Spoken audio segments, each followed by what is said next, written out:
श्रीमहालक्ष्मीदेवी कवचम्।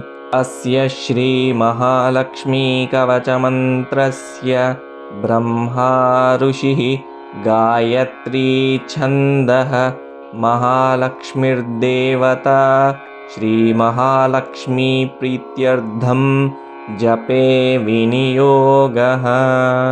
इन्द्र उवाच समस्तकवचानां तु तेजस्वी कवचोत्तमम्, आत्मरक्षणमारोग्यं सत्यं त्वं ब्रूहि गीष्पते। श्रीगुरुरुवाच महालक्ष्म्यास्तु कवचं प्रवक्ष्यामि समासतः, चतुर्दशसु लोकेषु रहस्यं ब्रह्मणोदितं।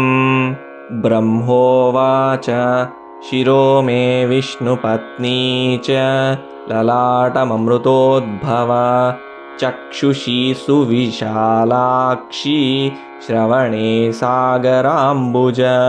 घ्राणं पातु वरारोह, जिह्वा माम्नायरूपिणी, मुखं पातु महालक्ष्मीः, कण्ठं वैकुण्ठवासिनी। स्कन्धौ मे जानकी पातु, भुजौ भार्गवनन्दिनी, बाहुद्वौ द्रविणी पातु, करौ हरिवराङ्गना।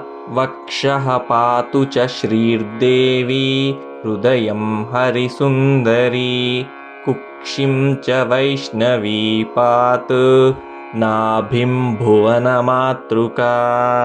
कटिं च पातु वाराही, सक्थिनी देवदेवता, ऊरू नारायणी पातु, जानुनी चन्द्रसोदरी।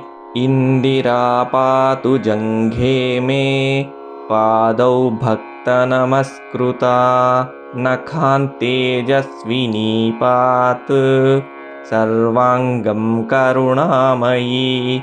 ब्रह्मणा लोकरक्षार्थं निर्मितं कवचं श्रियः, ये पठन्ति महात्मानस्ते च धन्या जगत्त्रये।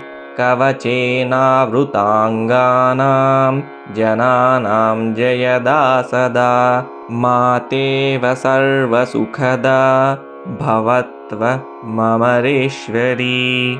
भूयः सिद्धिमवाप्नोति पूर्वोक्तं ब्रह्मणा स्वयं, लक्ष्मीर्हरिप्रिया पद्मा एतन्नामत्रयं स्मरन्।